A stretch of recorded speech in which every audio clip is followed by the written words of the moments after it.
Баршаңызға сәлем, сіздермен Нұрзина, менің каналыма қош келдіңіздер. Бүгін банафи пай деп аталатын өте дәмді әрі жеңіл жасалатын пирог дайындаймыз.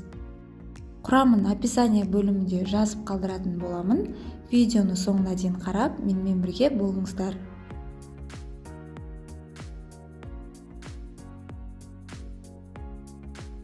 Ең алдымен ұнымызды еліктен өткізіп аламыз.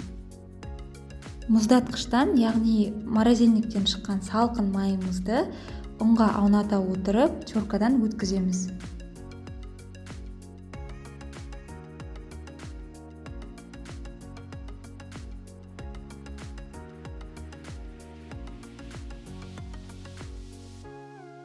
Бізде осындай крошка пайда болады.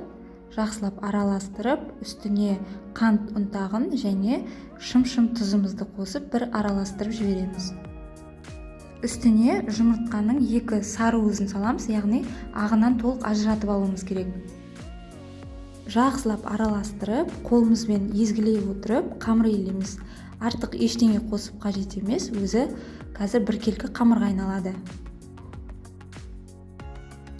Бізде осындай жұмсақ қамыр шығады. Енді осы қамырымызды пакетке салып, тоңазытқышқа жарты сағатқа қойып қоямыз.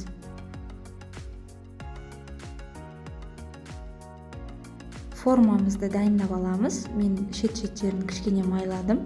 Негізі бұл міндетті емес.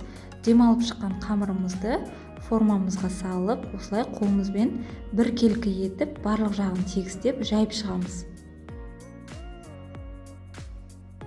Осылай баса отырып, шет-шеттеріне кішкене шығарып, бортик жасап аламыз.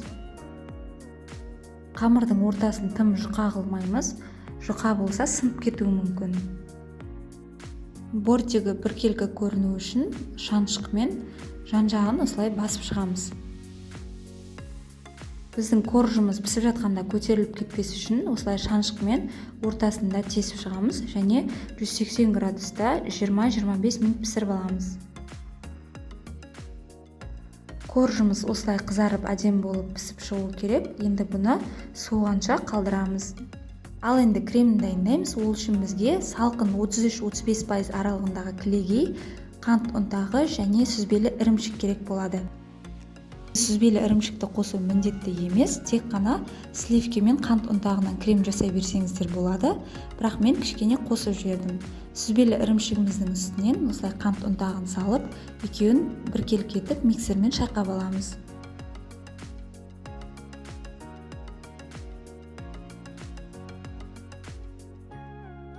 Үстінен салқын кілегей құямыз және қою кремге айналғанша шайқап шығамыз.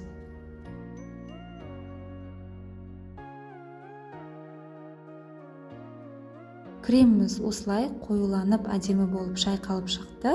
Енді осы кремді кондитер қапшығына саламыз. Өзіңіз қалаған кез келген насадканы қойсаңыз болады. Мен осындай гүл формасындағы насадканы алдым. Негізі насадка қоймай-ақ жасай берсеңіз болады.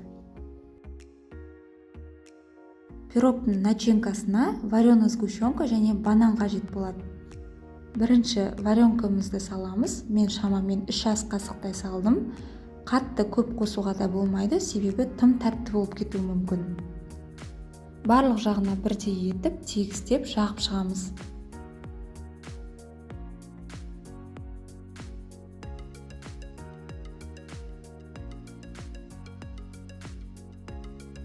Үстінен турап алған банандарымызды қойып шығамыз.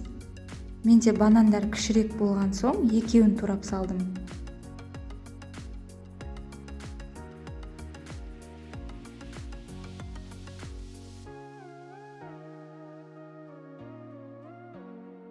Енді үстінен кремді осылай біркелкі етіп, әдемілеп құйып шығамыз.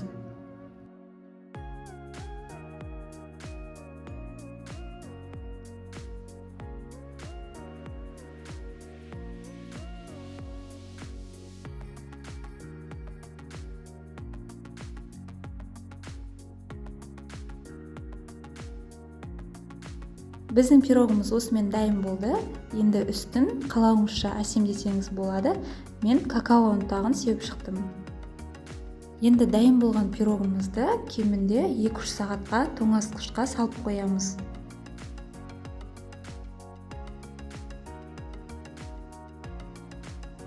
Пирогтың дәмі сөз жоқ, керемет болып шығады. Сіздерге дайындап көруге кеңес беремін. Егер видеоны соңына дейін қарасаңыздар, міндетті түрде подписаться деген батырманы басып қойыңыздар. Әлі алда көптеген рецепттер болады. Сіздермен болған Нұрзина. Назарларыңызға көп рахмет.